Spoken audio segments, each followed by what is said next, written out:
Mia, se você tá lendo isso, significa que você tá tentando me encontrar. Mas existem perguntas que nunca deveriam ser respondidas, filha. Eu tô indo pra um lugar que não existe. Enigma do Medo saiu já faz algumas semanas e eu confesso que depois de zerar eu precisei de um tempo. Precisei de um tempo para assimilar tudo aquilo e perceber o que realmente esse jogo significa. Hoje, olhando um pouco mais distante e depois de ter rejogado ali algumas partes offline, né, sem ser em live como nós jogamos por aqui, eu tenho alguns pontos interessantes que a gente pode levantar sobre Enigma do Medo. Olá, eu sou o Blitai e é isso. Hoje a gente vai conversar derradeiramente aí sobre Enigma do Medo. Cara, nós fizemos live jogando aqui, né, a parte principal da campanha em 4 ou 5 partes, durante o primeiro final de semana. Agradeço muito aí a todo mundo que acompanhou, a todo mundo que estava ali presente, e foi uma experiência para mim muito diferente. Eu não tenho o costume de jogar jogos de Enigma, e obviamente esse eu não poderia deixar passar, justamente por ter uma relação ali com Ordem Paranormal. Afinal de contas, é disso que o canal também se trata, né? Também é uma peça importante daqui. E quando eu topei fazer esse desafio de jogar o Enigma do Meio em live, porque se vocês não sabem, galera, jogar em live é muito mais difícil porque a sua concentração ela fica bem mais dividida. Ainda mais em um jogo de Enigma, né, em que você tem que realmente queimar neurônios ali para fazer as coisas acontecerem. Então foi um desafio para mim, porque eu nunca tinha feito isso, especialmente em live, né, em um videogame mesmo e tal. E correu tudo bem. Na verdade, foi mais divertido. E, inclusive, eu chuto dizer que a minha experiência com o Enigma do Medo, ela realmente, talvez, foi um pouco acima da média por ter jogado em live. Eu acredito que essa interação que a gente consegue ter com o chat jogando um jogo assim, ela é muito mais satisfatória, ou pelo menos menos traumatizante. Isso porque quando a gente trava em algum enigma ou algo do tipo, sempre vai ter alguém lá no chat ou para dar uma dica ou pelo menos para torcer, né, te fazer companhia ali em meio à sua dificuldade. E isso acaba, de certa forma, ajudando muito. Mas, enfim, aqui eu vou falar sobre a minha experiência, mas também vou falar sobre o próprio Enigma do Medo. Quem não sabe, né, para quem caiu de paraquedas, eu vou fazer esse vídeo aqui sem spoiler, até pelo menos a metade dele, e depois a gente conversa alguns detalhes aí sobre o final do jogo, que eu acho muito importante.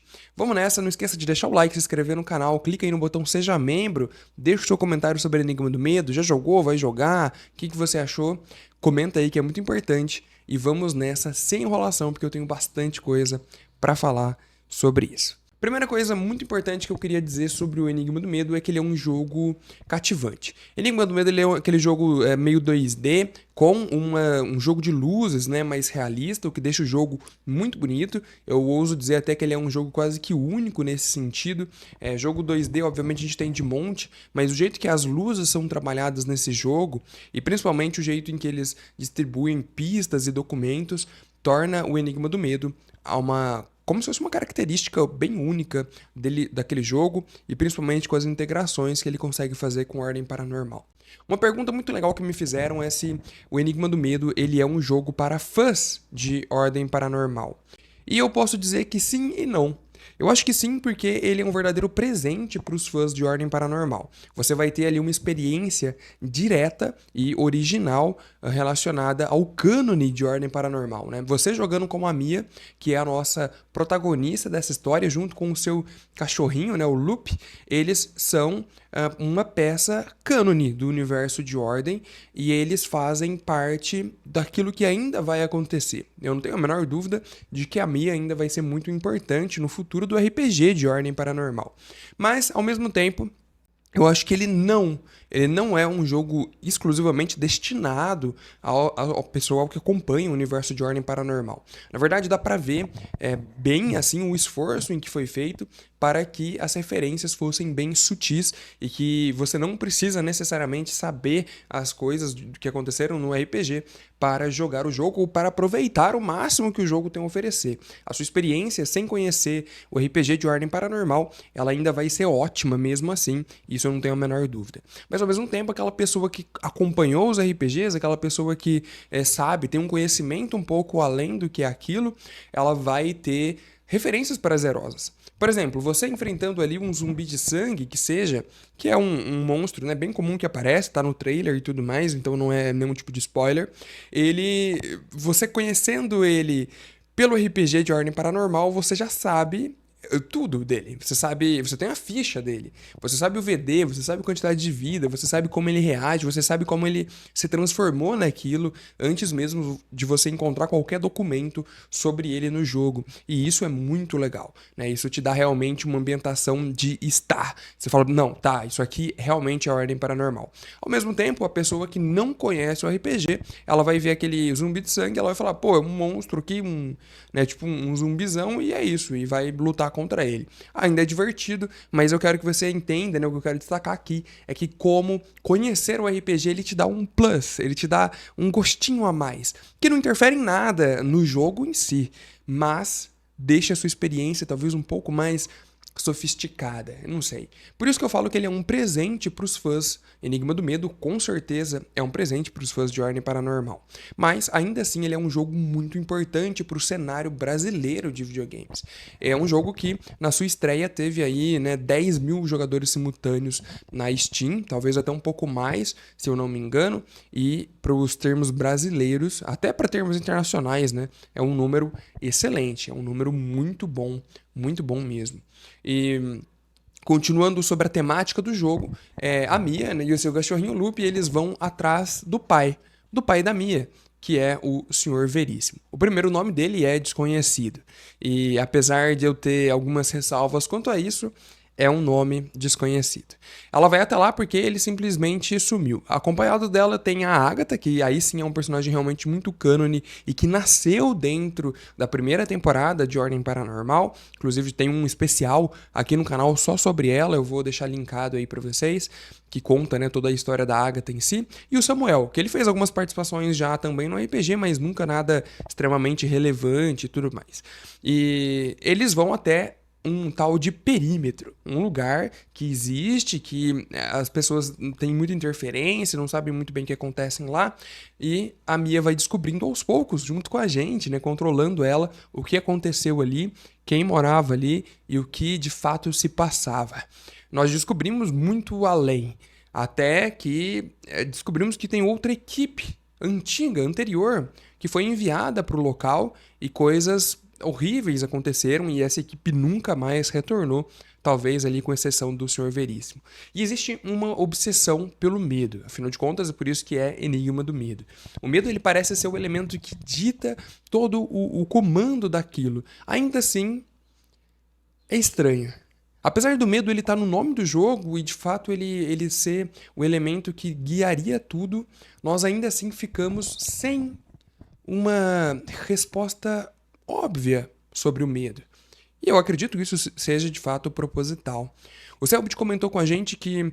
com a gente não, né? Ele comentou em entrevistas que não precisa, de fato, jogar o RPG de Ordem Paranormal para jogar o jogo, e a ideia nunca foi essa. Em que a história de Enigma do Medo, ele escreveu, inclusive, antes do RPG de Ordem Paranormal, de fato, se concretizar, de fato, acontecer. Ela já estava escrita, já era um projeto que ele tinha, e a adaptação para o videogame foi apenas uma consequência disso. Isso me leva a crer que, talvez, o final e o medo em si, eles foram algo construídos meio que de uma forma abstrata. E por isso que o medo ele acaba ficando desse jeito dentro do jogo também. Dizendo ainda sobre spoilers, o jogo em si sem spoilers, né? O jogo ainda em si é maravilhoso.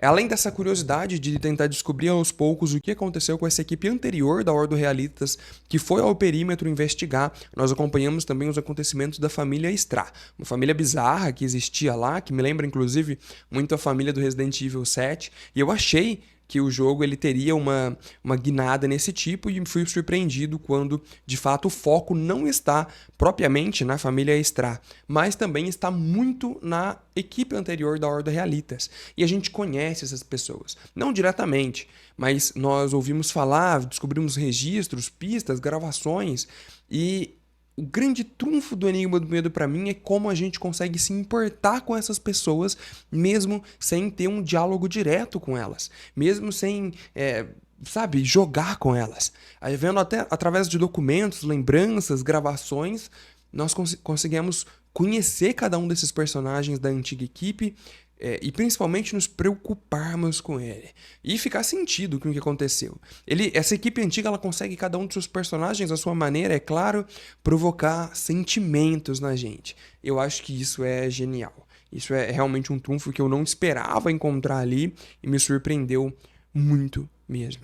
E aí, entrando agora de fato em spoilers, então estejam avisados aí. Se você vai parar por aqui, muito obrigado, deixa o like, se inscreva no canal e continuamos com o spoiler daqui pra frente, porque eu quero muito discutir com vocês ainda nesse vídeo as repercussões que nós vamos ter com o final de Enigma do Medo no Ordem Paranormal como um todo. A tag, e era uma teoria muito importante, né, que eu fiz aqui antes do Enigma do Medo ser lançado, era relacionado à viagem no tempo. E não temos exatamente em Enigma do Medo uma viagem no tempo, mas sim talvez uma mudança de dimensão, uma mudança de paradigma. O final ele tenta ser um tanto quanto abstrato, mas ao mesmo tempo trazendo mudanças lógicas para o Ordem Paranormal. O que isso significa exatamente? A gente só vai descobrir no terceiro spin-off ou em Calamidade Parte 2. Mas, com certeza, eu acho que a Mia ela vai ter um papel crucial, principalmente em desenvolver as situações relacionadas à Tenebra. Afinal de contas, agora ela tem, né, aquela mecha branca, ela transcendeu e ela tem alguma relação direta com o Jazer, que é o grande desassombrado aí, surpreendendo a todos. Eu realmente acreditava que seria, né, o Veríssimo ali, porque ele não tem medo de nada, ou a própria Mia, mas ao que tudo indica, não era isso. E aí fica a grande questão. Algumas pessoas interpretam que o outro final, que finalmente é alcançado ao acabar o jogo, ele demonstra não só uma mudança ali de dimensão ou uma distorção temporal do que acontece no perímetro, mas também uma resolução lógica do que o Jazer representa. Ele é um personagem muito interessante, muito curioso, que ao mesmo tempo em que ele é uma vítima daquela situação, ele faz parte da engrenagem. E eu acredito que caberia um vídeo aqui só pra gente falar sobre ele e sobre o que ele representa. O meu medo é que ele nunca mais apareça em Ordem Paranormal e seja algo exclusivo do jogo, que eu ficaria um pouco decepcionado. Eu acho que ele é um personagem que tem muito potencial pra mostrar. E aquela teoria que existe, né, da Mia carregar com ela um pedaço do Jazer, seria pra mim o ideal. Seria um final ali maravilhoso dela, talvez até às vezes conseguir se comunicar com ele, dividir um pedaço da sua alma ali com ele. Ia ser algo interessante, porque no final de Enigma do Medo as coisas de fato elas são abstratas. A gente tem ali uma situação em que parece que a Mia num primeiro momento vai morrer, que ela vai ficar pra trás, perdida ali, e o Jazer vai assumir o lugar dela, né, saindo. E aí a gente é surpreendido novamente com não. Ele realmente explica, ele tenta conversar e a gente percebe que ele não era o vilão do jogo. Ele era, como eu disse, uma vítima, né, e uma parte ali da engrenagem que faz tudo aquilo funcionar. Ainda assim, eu tô muito curioso, porque se o Veríssimo, e essa eu tava muito certo, né, de que ele de fato iria morrer, se ele não morreu, meio que aquela cena em Calamidade perde o sentido. Para quem não viu a teoria, né, o link vai estar aí na descrição, mas basicamente lá o Veríssimo, o Kyo não consegue atacá-lo, porque ele já teve uma visão de que ele ia morrer no perímetro e isso acaba não acontecendo. Então eu fico me perguntando das implicações disso. Eu acho que isso vai ser levado a sério na próxima temporada de Ordem Paranormal? Não, muito pelo contrário. Acredito que isso vai ser simplesmente deixado ali de lado, foi isso que aconteceu, cada um tem a sua interpretação, e isso não é algo necessariamente ruim.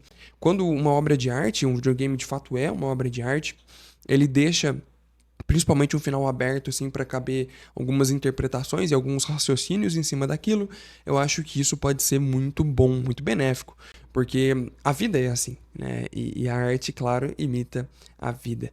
E a gente fica pensando, né? Como que vai ser isso agora? A Mia, ela de fato se mostrou uma excelente agente do Ordem Paranormal. Ela transcendeu, agora ela tem poderes paranormais. Ela realiza, né, rituais. E o Veríssimo continua vivo.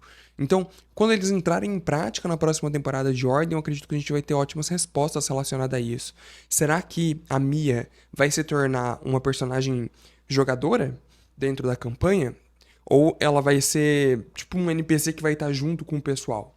Porque ela tem que ter importância além disso, ela vai ter que ser relevante para alguma coisa relacionada ao medo de alguma forma. Ou tudo o que aconteceu em Enigma do Medo foi em vão? Qual que é a real importância que o Jazer vai ter pro universo? Eu fico em dúvida e um pouco de medo até de que essas coisas não aconteçam de fato.